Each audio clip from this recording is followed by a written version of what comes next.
How's it going, everybody? Welcome to our first live LUMIX live session for the year 2021. It's been nice to have a couple of weeks off. If you hadn't seen the videos that we had posted up on the LUMIX Cameras YouTube channel, those are live so that you guys can take a look, see what they were all about. As a recap for those, the first one was more holiday oriented, definitely about how to use your cameras to make the most during the holiday season while we're all kind of social distancing. But the second one that came out on New Year's Eve is all about a lot of, kind of tips and tricks, a lot of the stuff that we get the main questions for that was really tailored towards newer users. So if you've been using the LUMIX system for a very long time, you may not have seen a lot of new content there, specifically for very specialized types of shooting. But you never know. There may be some cool things in there that, show you something new about the camera. Specifically, if you were looking at the...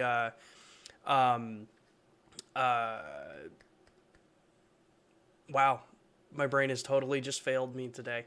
Especially if you were looking at wanting to utilize luminance spot meter on some of the cameras that have that active. There's a fairly in-depth walkthrough on that. So I'll put a card to that video here when this is uploaded on YouTube. So a couple of kind of programming notes for what we're doing moving forward throughout the year.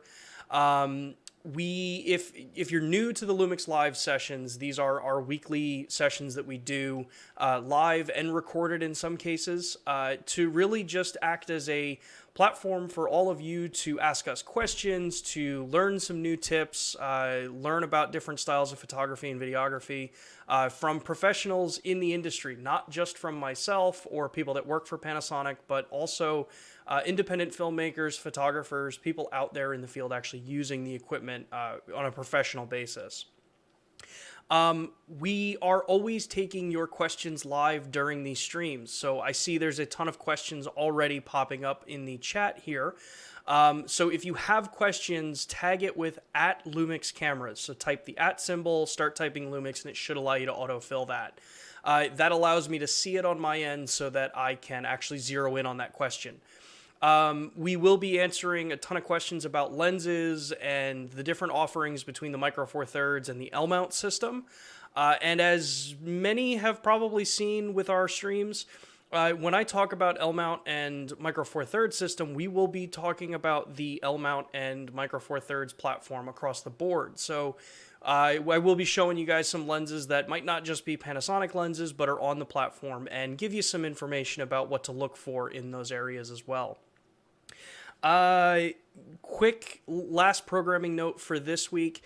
We are experiencing some intermittent and sporadic internet outages in my area here. So as I noted at the beginning of the stream in text, if for some reason the stream cuts out because I drop internet or anything like that, I am recording this session. I will just continue the conversation even if it shows me that it stopped. And then we will post this live after the fact, or post it, record it after the fact so that you guys can still at least see the conversation. That does limit some of the live chat feature capabilities there, but I at least want to be able to get the video out to you guys. I don't think we're going to have that problem, but who knows? We might. So aside from that, kind of like we said, today's session is going to be talking about the lenses and the options that you have for the LMount and the Micro Four Thirds system. If you've been looking at these systems across the board, you know that in the Micro Four Thirds world, there are a number of companies that support the lens mount and are officially supporting the lens mount across the board, both cinema-oriented optics companies and photographically focused lens companies.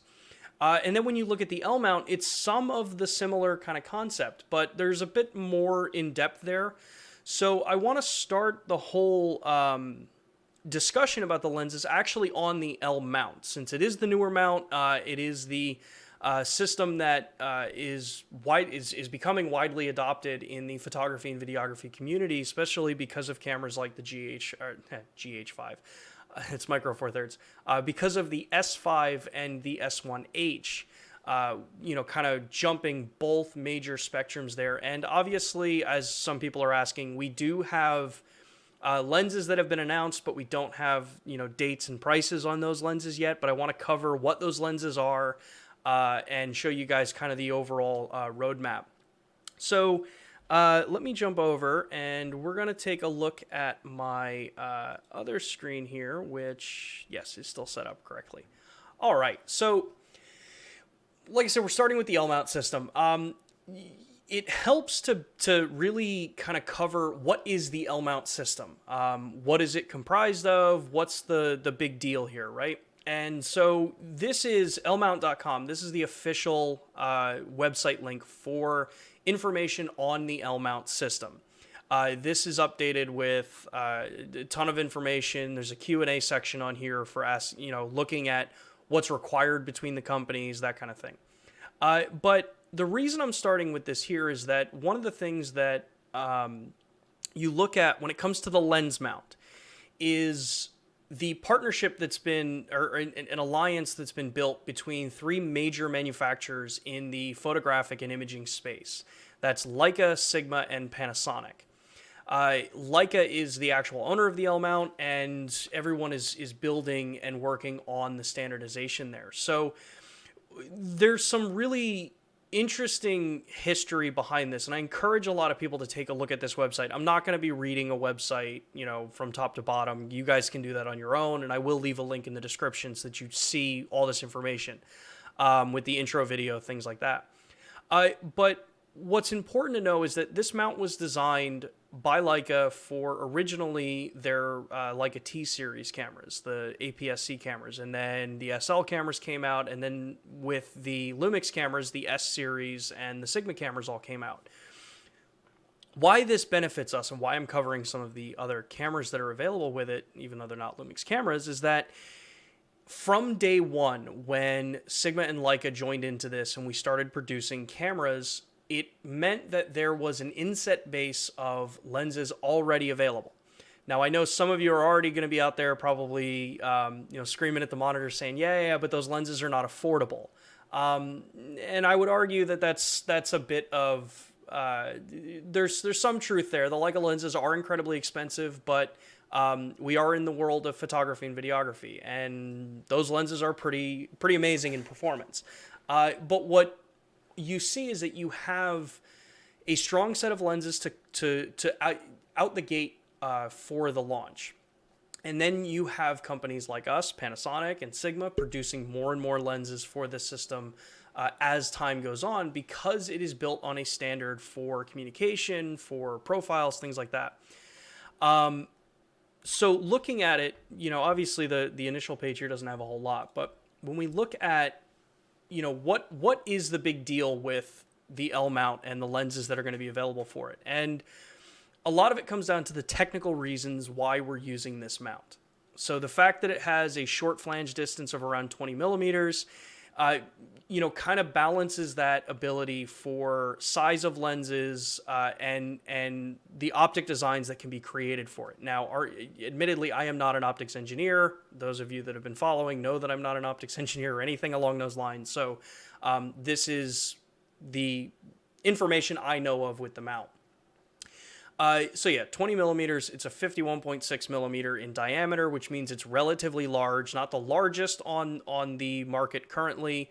And it's kind of the perfect balance in what we've looked at and designed for building practical lenses that you'll actually see come out and be usable for general photography, for specialized photography and videography, that kind of thing. But what kind of really solidifies a lot of the decision here is that when you look at the history of Panasonic cameras and lenses, and for that point also the Leica camera lenses and some of the Sigma camera and lenses, a lot of them are built around reliability and longevity for performance. So the L-mount itself, the physical mount itself, is built, I would say, much better than some of the other mounts physically that are out in the industry. And what do I mean by that? And it's right here in the text. It's that the camera's bayonet mount is made of welded steel to ensure exceptional resilience to wear and tear.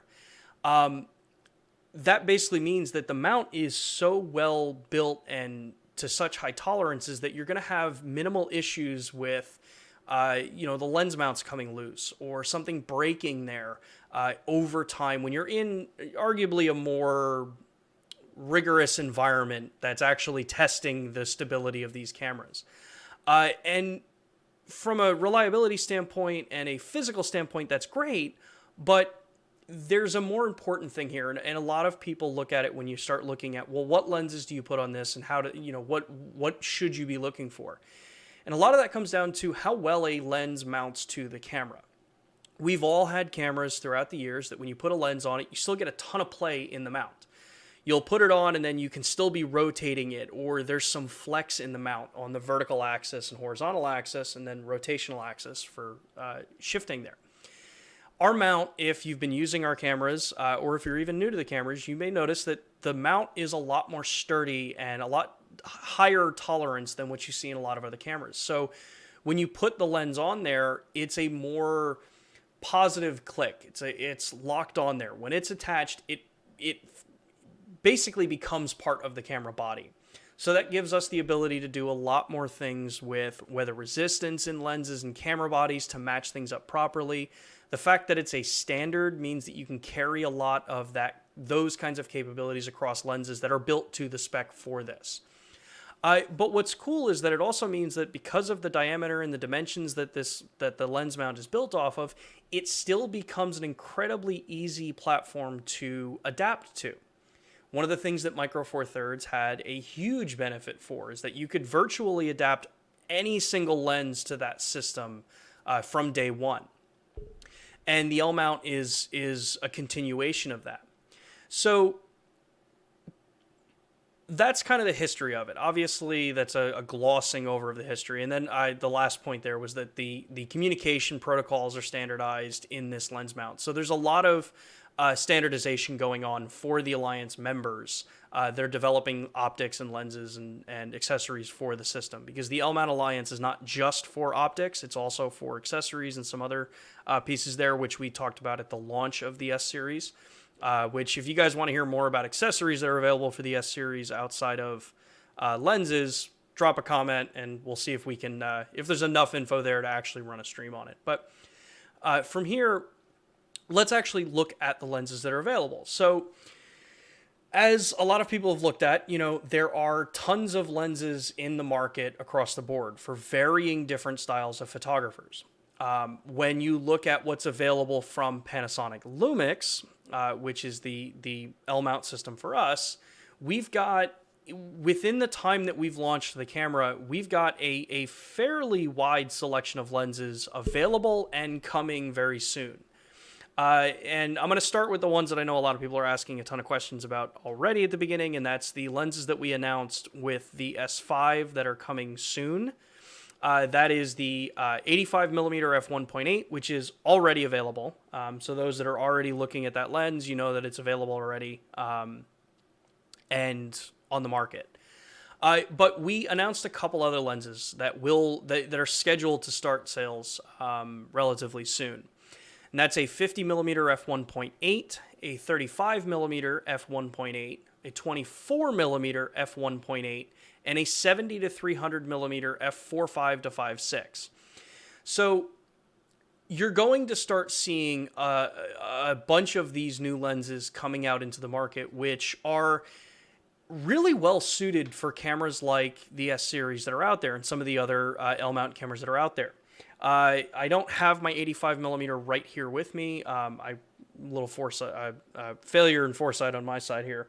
But the 85mm mounted up to an S5, if you look at some of the photos that we've seen online, some of the reviews of it, it's a great balance between the larger sized 85mm lenses that you may see out in the mount system already, while still being incredibly fast. If we look at the general acceptance of what we've always accepted as fast lenses, 1.4 to 1.8, that kind of thing, 1.2.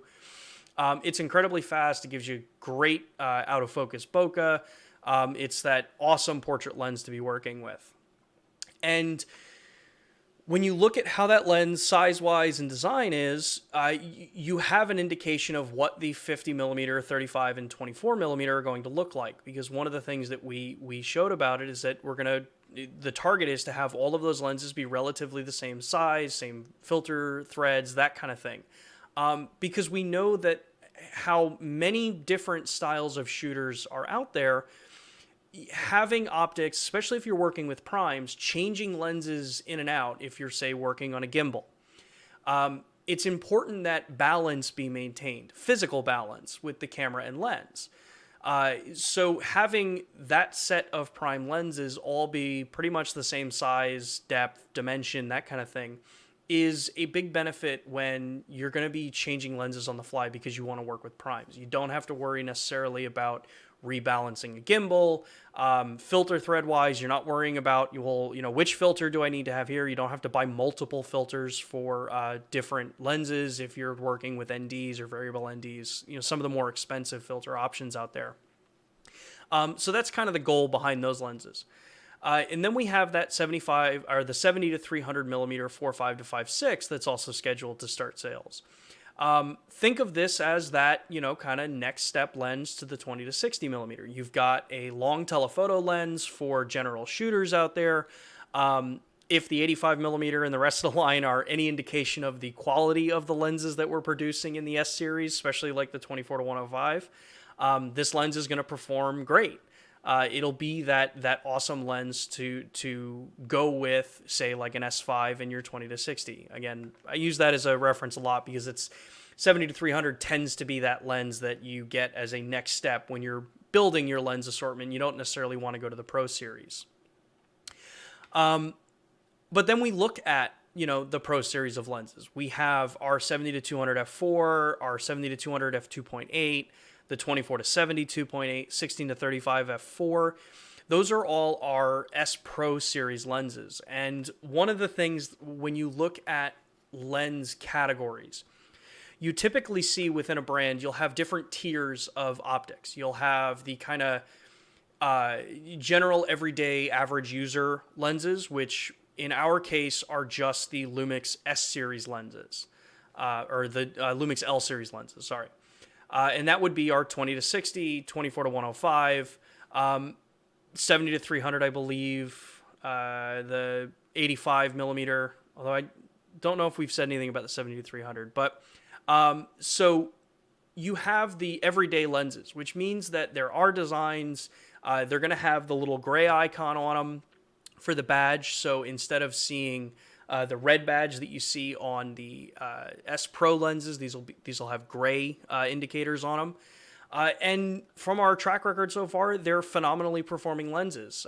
They've caught a lot of people by surprise, and it allows us to create some lenses that you may not normally be seeing in the market. That 20 to 60 millimeter, how many brands are doing an ultra wide or a relatively ultra wide angle, quote unquote, kit lens?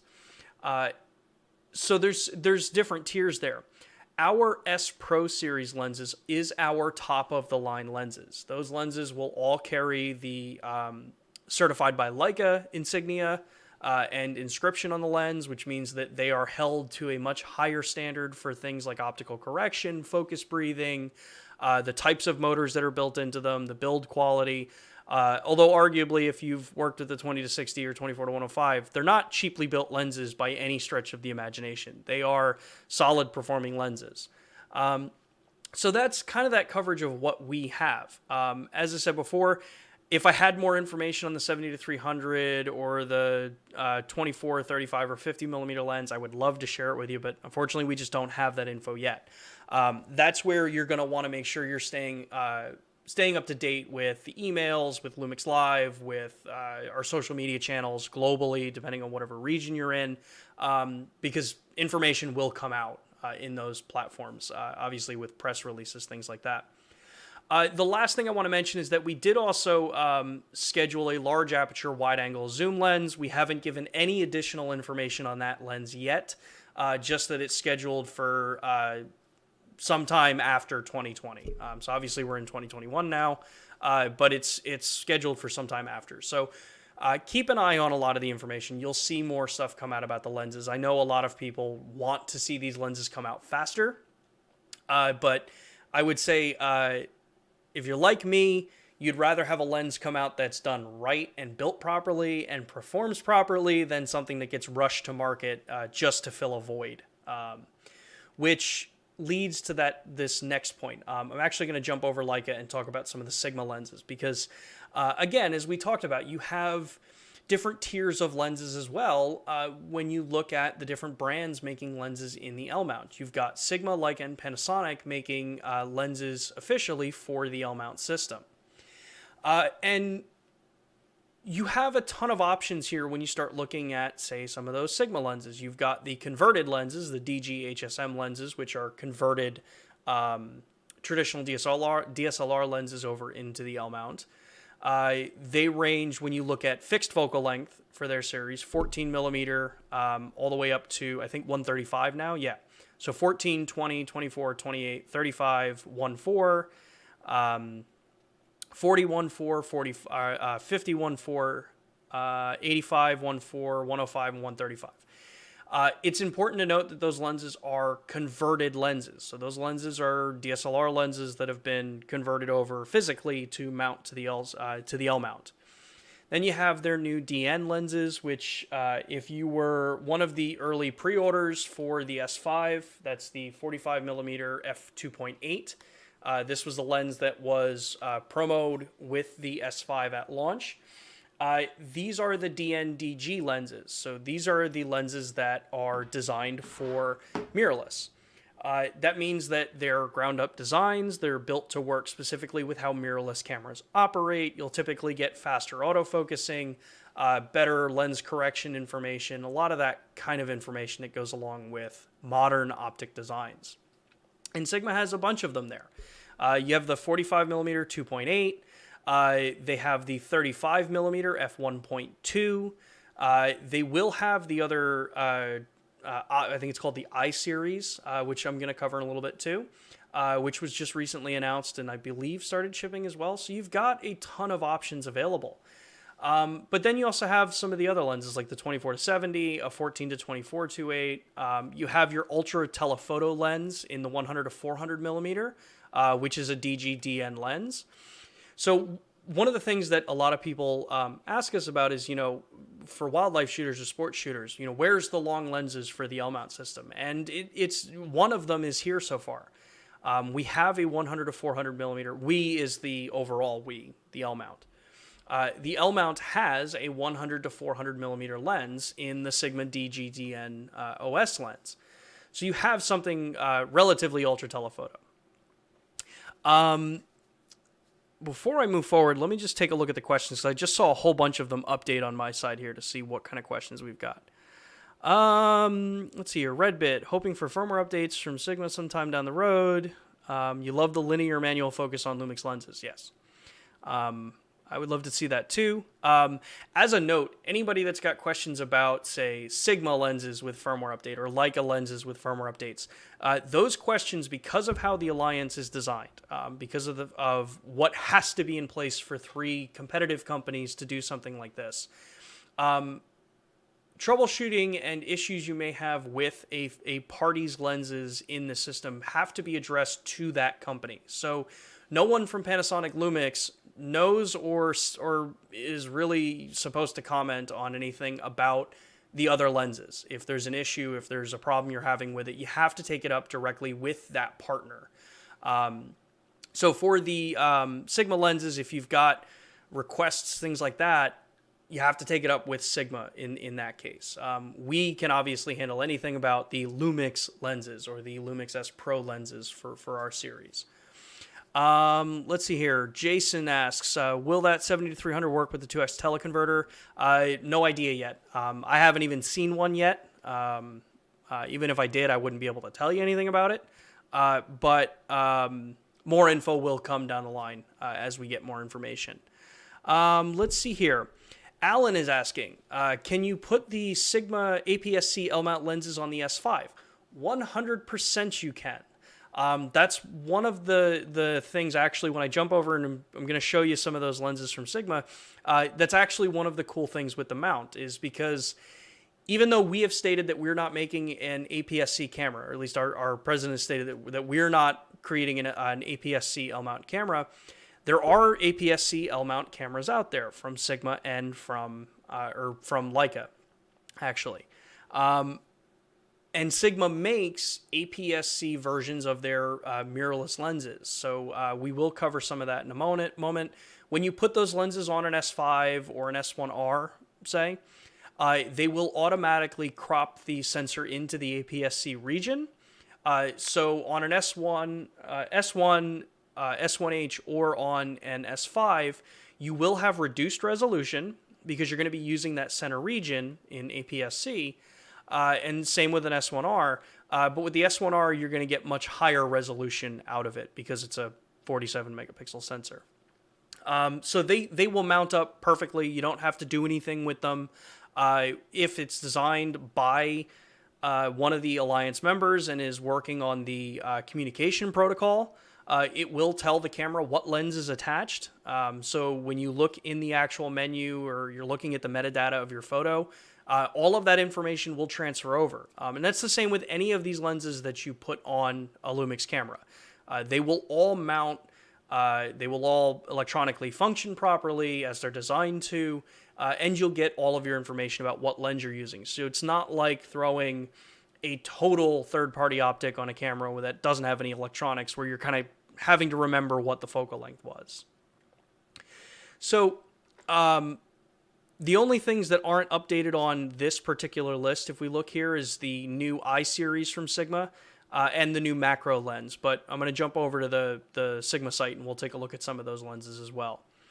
Let's see here. What's the next question here? Great news, thanks. Is from Alan again. So the 16 millimeter f1.4 would be about a 24 millimeter. I believe so, because I think it's a 1.5 crop. Jack, if you're in the chat, I think that's correct. You may have answered him already. So yeah, you do have a crop factor. It gets you the 1.5 or 1.6. I forget what our crop factor is. And you just calculate that based on your focal length. So your field of view will change. When we look at the high end of the lenses, or what is perceived as the high end of the lenses, that's where you have the Leica series of lenses, the actual Leica optics. Let me just jump back here. Alan says, so you don't get 24 megapixels, it'll be a reduced image. That's correct, yeah. When you put an APS-C lens on it, because they don't cover the full frame 35 millimeter, which is 24 megapixel, it's dropping resolution because you're physically only recording the APS-C size of the camera. What's smart in the system is when you put one of those lenses on there, the camera is going to tell you what the resolution is. So when you go into the actual menu to change photo size, it tells you what the resolution is. So yeah, and Jack confirmed it's a 1.5. So yeah, back to this. So when you look at all the Leica lenses that are available, you have a ton of lenses. And the reason why I really push talking about the Leica series here too is that when we get to the Micro Four Thirds lenses, it's going to make a little more sense with our actual panel Leica lenses that we have on the market, because we use their naming structure in the lens names there. So you'll notice that a lot of their naming structure here is like Super Vario Elmar, Vario Elmarit, Apo Vario. All of these are the different terminologies for the technologies that they're using in their lenses. So Apo is apochromatic. Vario is an indicator that it's a variable aperture lens. Elmar, Elmarit, Summicron, Summilux, those are all the indications for what aperture those lenses are designed for. So you'll see that there's a fair number of lenses that kind of overlap when you look at the actual focal lengths and aperture. So things like the 50mm f2 or the 50mm f1.4 Summilux. We have a 50mm f1.4 S Pro as well. they're all going to give you different looks. They're all going to give you different design, different feel. They're different optic designs themselves. So you're able to see some of the differences there. But as someone mentioned before, about as Alan's talking about here with the APS-C options, you have a bunch of APS-C lenses in Leica already. You've got an 18mm f2.8, a 23mm f2. You have a 60mm f2.8. And basically anything on this list, if you look, it'll just say whether it's APS-C or not. Those lenses, like we said, are direct just straight onto the camera. They're the Leica lenses. You get their look because every company's optics have a slight different look of how they render an image. But you'll notice that a lot of these lenses are going to be more expensive than what you see from the S series from Panasonic and what you see from Sigma. So you look at what's available there. When we look at the actual lens charts that are available on the system, this is just fixed focal length from all three manufacturers, and this doesn't look like it's fully this is not fully updated with the new lenses yet. So you'll see that like our 85mm f1.8 is on here and the 50mm f1.4 is on here, but the newer lenses that are going to start shipping eventually, those aren't on here. But as it sits right now, you've got 4, 8, 11, 12, 13, 14, 15, 16, 17, 18, 19, 20 primes there. So you've got a ton of primes available, and they're covering basically everything from 14mm up to 135. So you've got a fairly solid representation of optics. And then when we look at the zoom lenses, this is where really kind of the mount system really shines. You're covered everything from 14mm all the way up to 400mm, depending on the brand that you look at, which lens you want to go with. So there's a lot of talk about how the S series, lens options are quote unquote questionable or a challenge for some out there. And I think a lot of that just maybe comes down to our traditional thinking of what is a native lens on a system. The advantage here is that all of these lenses are considered native lenses on the LMount. You will get some features and benefits that other brands have over other brands in the Alliance have over others. And every brand designs their lenses on their own design, their own goal for development.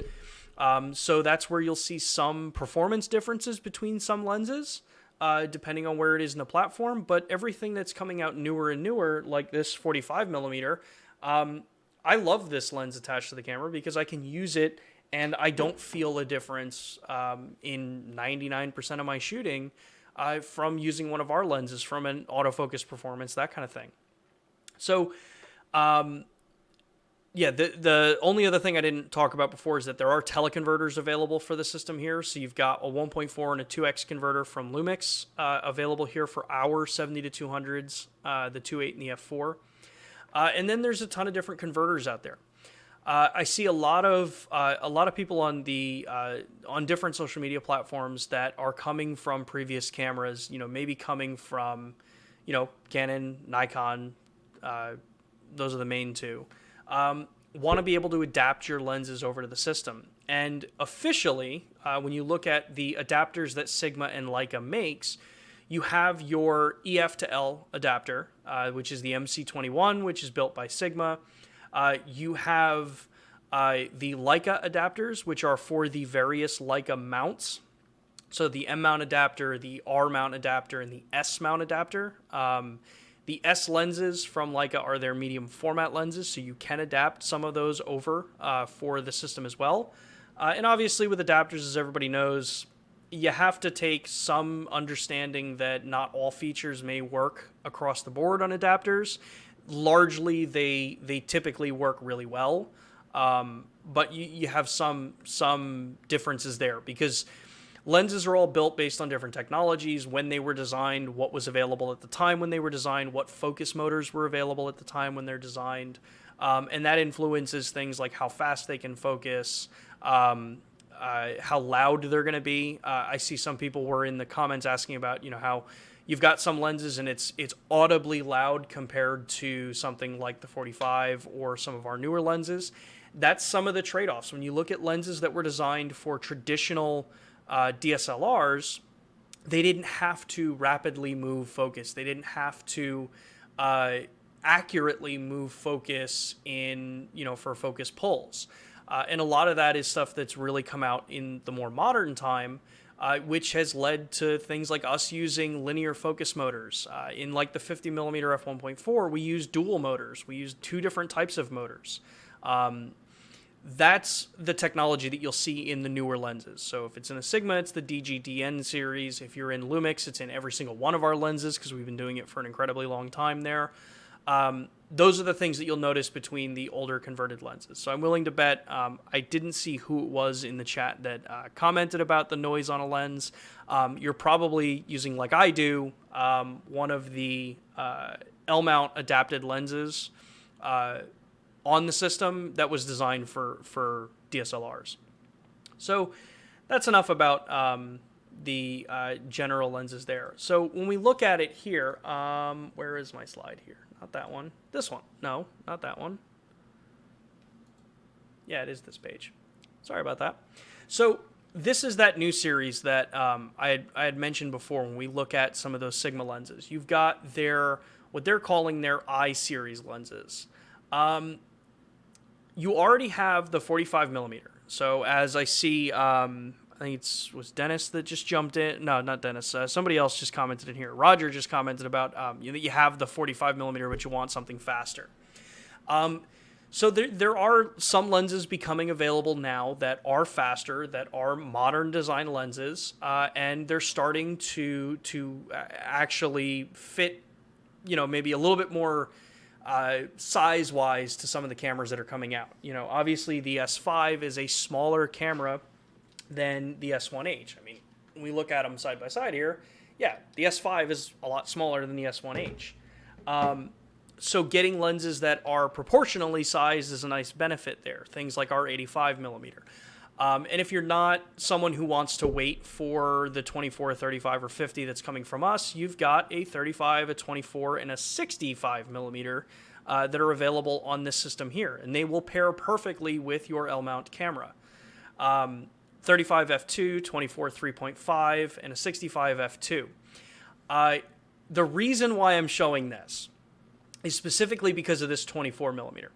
I've read a lot of chat online about, how is this a 3.5? What's the point of this? And I want to bring this up to kind of address the fact that only until more recent times did we start thinking that a 2.8 or a 3.5 weren't relatively fast lenses. Now 3.5 is pushing that argument. 3.5 is on kind of the more pedestrian size of aperture there. So there's some validity to that kind of argument there, but think about how a lot of times 24mm is used, and it's the same with our lenses as well, like the 24 to 72.8. I love this lens because I can shoot at 24. I get my 2.8 when I need it, but primarily I use 24 for a lot of cases where I'm doing either some astro shooting. I know that goes against a lot of what people talk about lens-wise online for astro, but I love my 24mm, my 24 to 70. I love my 24mm Sigma lens that I have. That's the actual DG lens. That's not even one of the modern ones. It's the converted L-mount one. And having fast aperture in those lenses is great, but having something that can be relatively the same size as my 45mm here, but in that 24mm field of view, is pretty much, in my opinion, one of the perfect kind of street and casual shooting lenses. So you're getting something that's relatively small, it has the aperture control physically on the lens, and you're keeping your footprint down on the physical camera. It's the same with the 35. When our 24, 35, and 50mm come out, you know that I'm definitely going to be shooting on those lenses primarily because I personally like our lenses a bit better. And yeah, you get a little bit of the benefit, but most of the time, the wider you shoot, aperture for photography, I'm isolating this to photography, the wider you shoot, the less likely you are to require ultra-fast lenses for a depth of field conversation, to total isolation of a subject with a totally blurred out background. There are stylistic approaches for that. Shooting at 1.4 and a 24 millimeter, you have to get relatively close to get that totally blown out background that you would get with, say, a 50 millimeter or an 85 millimeter. But when you look at what is the value there across the board, looking at a 24 that's really small in size, that's an f3.5 that you're probably going to be shooting at f5.6 anyway, especially if you're like a street photographer. I'd rather have a lens that maybe doesn't open up as wide as you would expect, but is still incredibly sharp, either wide open or at that 5.6 range while keeping size down. So the I series is going to be that continuation. It's going to get you smaller lenses that are digital designed and are relatively fast across the board. So I think, where was that? Let's set up here. And then, when we look at some of the other optics here, these are those Leica lenses. You have some of the APS-C lenses here, like the 35-1.4 that you have for APS-C mount. But what I wanted to do actually here is, let me jump back to this screen so I can pull the system up here, is looking at APS-C lenses. You can, as I've reiterated a number of times here, you can of course mount APS-C lenses onto your S-series cameras. Sigma currently makes 3 lenses that are available that will mount onto APS-C, and you're going to multiply the focal length by 1.5 to get a field of view equivalent there. They make a 16 millimeter, a 30 millimeter, and a 56 millimeter. And as you see, these are set up looking at the LMount version of them. And again, it's that same kind of principle. They're designed to be fairly similar. If you're coming from the Micro Four Thirds world, you've already seen these lenses. These are mirrorless design lenses. They're the DN classification for them. They're contemporary lenses, which that's a whole nother thing, which you can take a look at. Sigma's information on what art, contemporary, and sport means for their different optics. But you've got 3 APS-C lenses that will mount incredibly well on the system.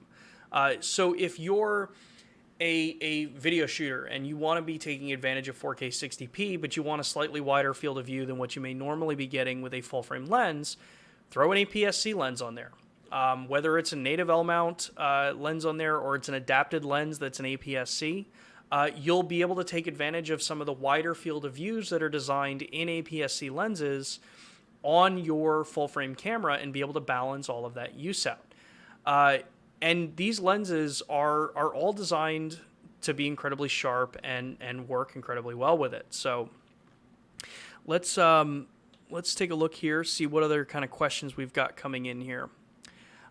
Jason's asking, what would cause OIS to stop working on your 70-200 f4L? Do I need to send it in? I was hoping the recent update would fix it, but it doesn't work on your S1 or S5.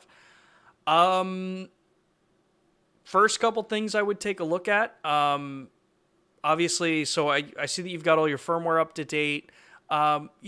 Take a look at in the menu, is stabilizer, what does it say in the menu with stabilizer? Is the switch on the lens on or off?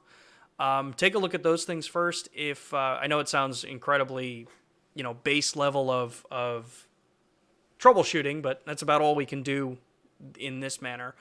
But otherwise, as Jack dropped into the chat there, you probably would want to have it sent in for service to take a look at, because that's really the only way you're going to be able to tell exactly what could be going on. Let's see here.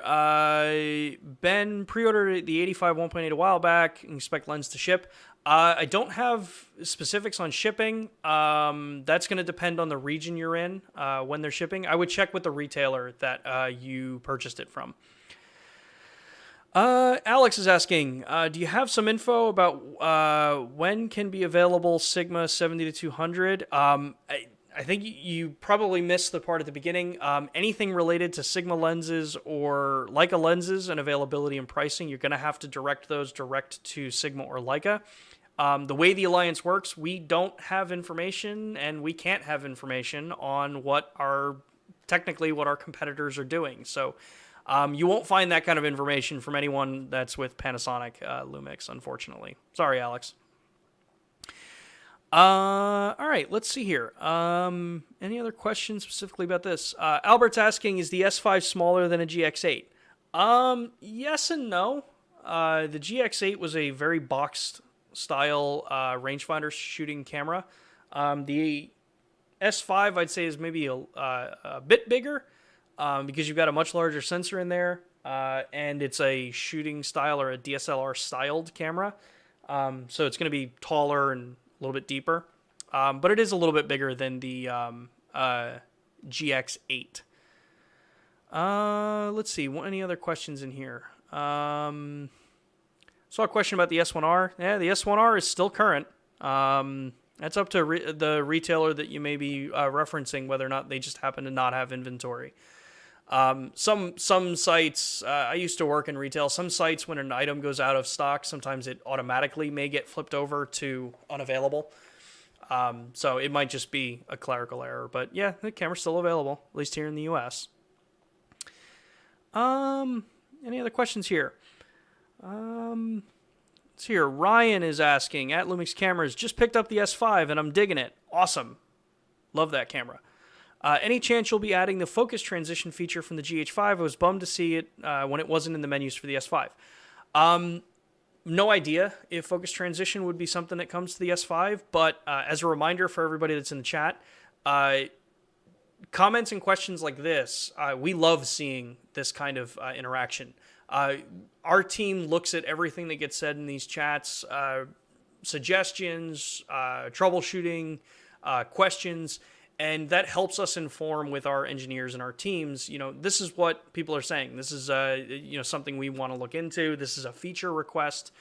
Now it's not an official platform to just be dropping in feature requests, but yeah, it's pretty cool to see some of that stuff there. Jason is asking, is asking the community, has anyone tried the LMount Cine lenses from, I can never pronounce that company's name. So if anyone's been in there and taken a look at those, definitely give them some feedback. Alejandro is asking, is it true that Panasonic lenses are the only ones compatible with DFD? So my understanding, and we'll have to look at some of the conversations that went across with the president of the company. I believe DFD is part of a standard. What you may be seeing is the difference in what the physical focusing capabilities are of lenses. Because if you look back to some of the comments I was making a little bit earlier about how different lenses use different focus motors, linear focus motors are incredibly fast, so they can typically, they can move elements much faster. So most of the stuff I think you're looking at is more just down to the different motors that are being used in the lenses that are out there. But I don't know 100% if DFD per se is what you might be seeing with some of the pulse.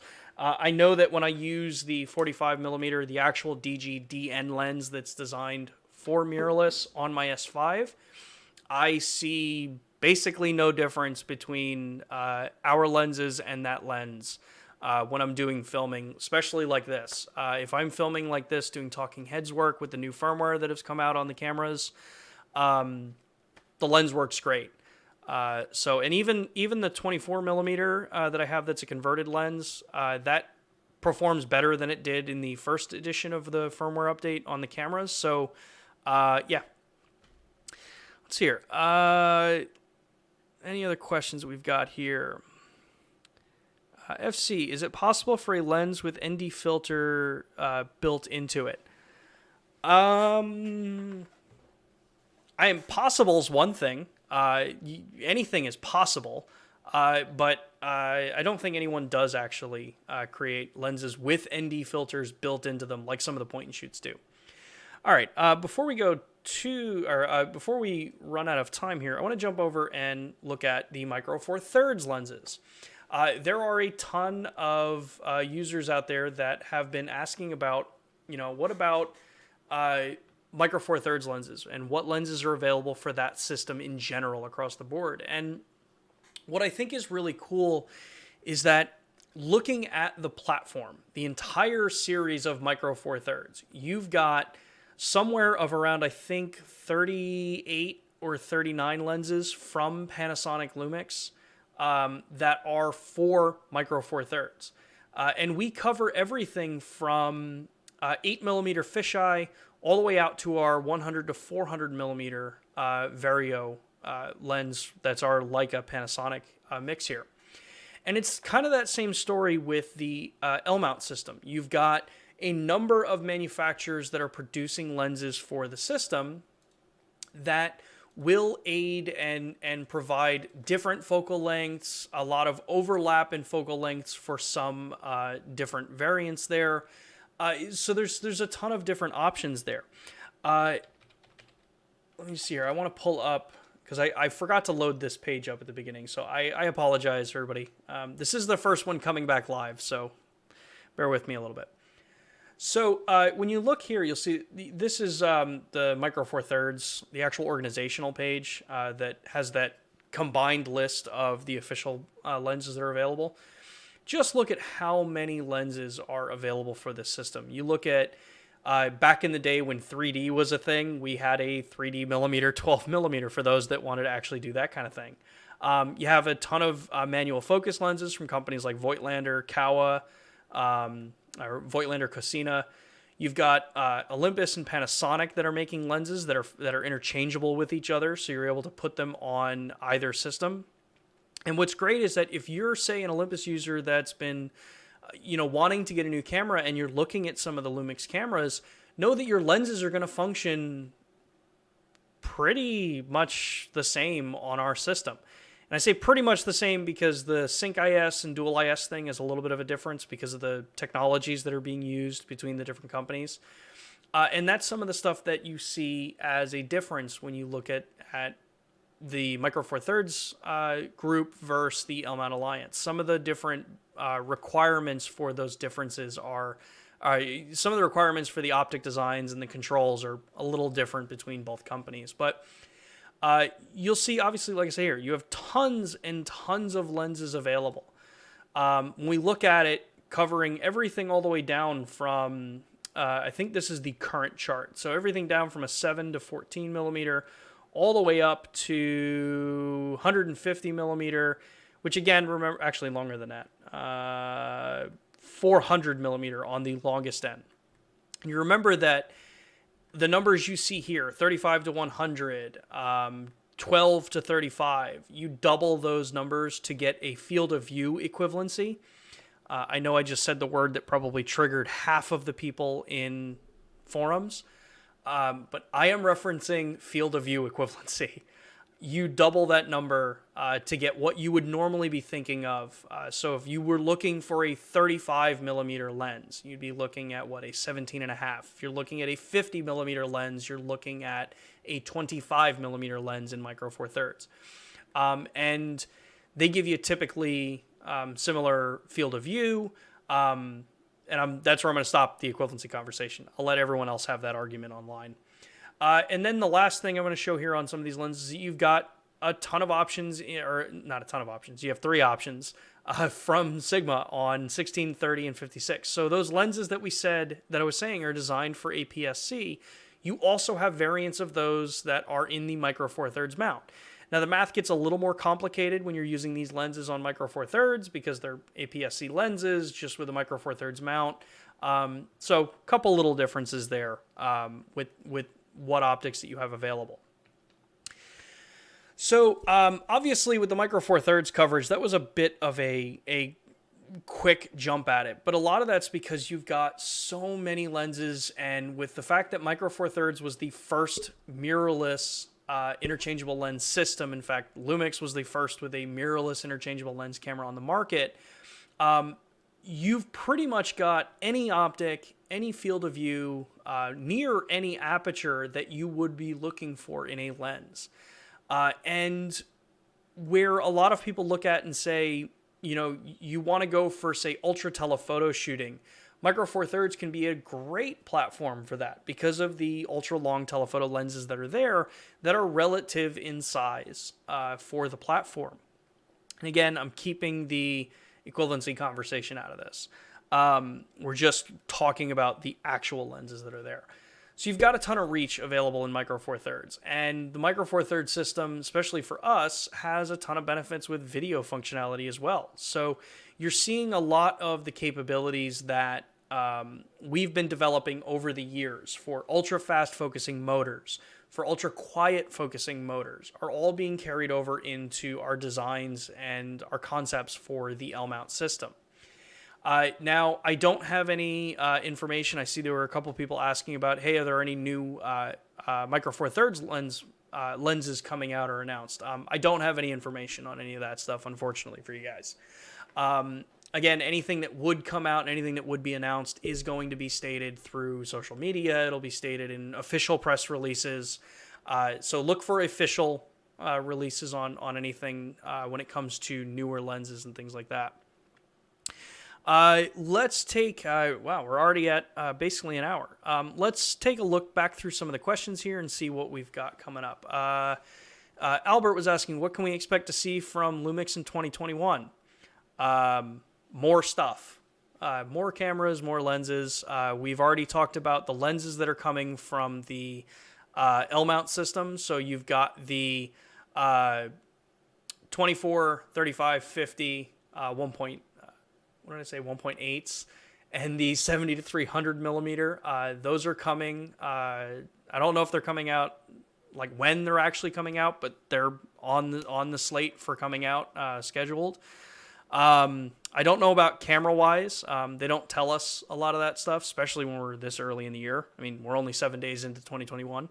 But it's going to be a great year. A lot of cool stuff, I'm hoping, and a lot more of these, a lot more of the LUMIX live sessions. So make sure to keep coming back and bringing more questions up. Let's see here. What other questions we got here? This one's asking, will we see a super zoom with teleconverter integrated as the new Olympus? No idea, but that is, again, a comment like that we'll add to the pile and report back in with our teams. Let's see here. Alan's asking, your intro in the intro, you talked about the videos you push on the channel. Would love to see a beginner video showing how to set up custom settings, one photo, one for video. Very good recommendation, Alan. That's one of the cool things with this platform is that we can customize these pretty much on the fly. If you've got an idea for a future update or for a future video that you guys want to see, we actually have a couple of ways that you can submit that to us.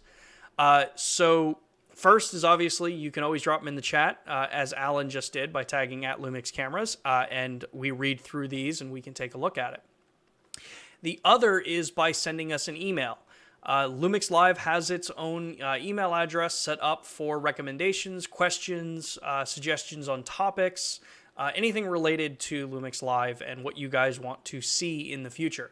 That is lumixlive@us.panasonic.com. If you look at the description of this video, it is linked down there.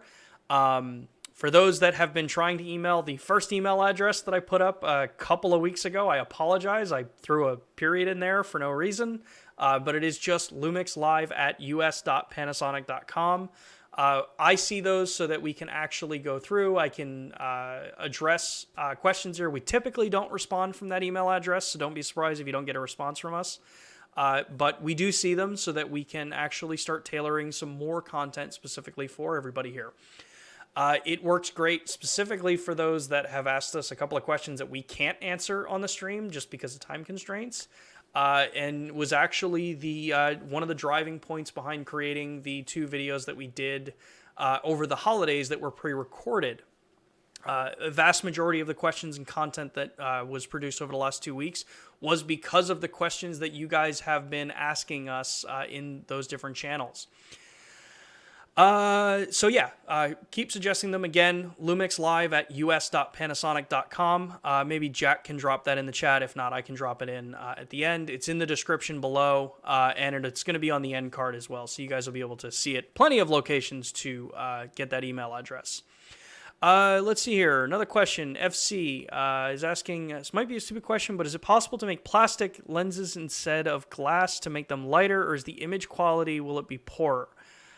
Yeah, as Jack commented, it's definitely possible, and I know that it is being done in optics out in the world. I don't know enough about what the drawbacks are about molded plastic optics, but who knows?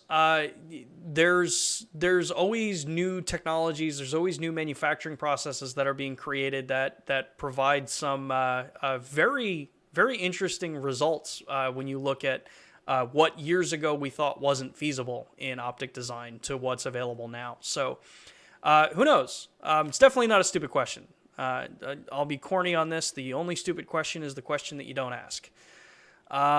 Let's see here. Any other questions I can answer before we wrap this up? Let's see here. Is asking here, using a micro four thirds camera, using a 1.4 and or 2.0 lens, will it crop in the image teleconverter on 200 millimeter? A 1.4 or a 2x teleconverter will not crop your image. What they're doing is magnifying the field of view onto the lens. So a teleconverter, you don't have to worry about field of view changing or cropping in. Theoretically, it's a weird roundabout way of thinking, but yes, you are cropping your field of view. You are taking a 200 millimeter lens and extending it by 2 times. So you get something that's like a 200 millimeter becomes a 400 millimeter. And that's because we reference in millimeters, we're referencing the field of view. So what your diagonal field of view is. There is the argument in the conversation online about how you can actually get the same or a similar effect just by cropping your image 2x to get the same field of view. But you do lose other characteristics of it. So it's not cropping the actual image. If you have a 24 megapixel or a 20 megapixel micro four thirds camera or a full frame camera that's 24 megapixels and you put a 2x converter on it, it's still going to be 24 megapixels. So hopefully that answers your question. Looks like that's about the last of the questions there. So yeah, all right. Thank you everyone for joining us again live on Lumix Live. It's great to be back doing this actually live in front of the camera. Recording these sessions is a lot of fun. I do love actually recording this stuff. It lets me actually get a little more creative in the edits and the kind of content that we want to actually get out for everybody. So who knows? Maybe I will do actually a couple more recorded sessions on more in-depth topics. I know that we have actually a good number of sessions coming up in the future here. So let me just pull up my list. As you guys can see, I have been so well organized on this first one back, We're just going to ignore that last comment there. Best is subjective. So obviously this week was LUMIX Lenses and the lenses available for G and S series cameras. Next week I'm going to be joined by Photo Joseph. We will be talking and discussing about creating your own YouTube channels. Obviously, as we're continuing the current situation, at least here in the U.S., with social distancing and everything there, and knowing that a lot of people have gotten new cameras over the holidays, we felt it's probably a good time to kind of give everyone a basic rundown on what you should be doing to create your own YouTube channel, or even for those that are creating YouTube channels, we're going to be able to throw some questions to Joseph about his success in YouTube and especially in the photo industry. To grow your own channels. Following that session, we're going to have one of our ambassadors, Emma Svensson, come back on. Some of you may remember from a couple of months back, I was lucky enough to sit down with her and talk about her experiences with the G100. This time on the 21st, we're actually going to be talking about a project that she's working on, and we're going to be talking a lot actually around the 85mm lens. And then we're wrapping the month up with an entire session devoted to the mobile app, or the mobile apps. I will consider that in plural there. So we'll be talking about how to use the LUMIX Sync app, the Panasonic Image app, how to get your Wi-Fi set up, how to get Bluetooth working. I'll be doing a lot of more involved screen cuts here, actually showing you on Android and iOS how this system works, some of the cool things that you can do with it, and some of the differences that you'll see between going from cameras like the current S-series cameras back to, say, something like a G7, because capabilities have changed over the years. So you don't want to miss those. Make sure, again, that you are subscribing to the Lumix Cameras channel. Make sure you click the like on this video. Make sure you get the bell icon on so that you get notifications when new videos are posted, when new information comes out. And make sure to send us information at that lumixlive@us.panasonic.com with suggestions for future Lumix Live sessions. Aside from that, thanks for joining me again live, everybody, and I look forward to seeing you guys next week with Photo Joseph. Have a great week.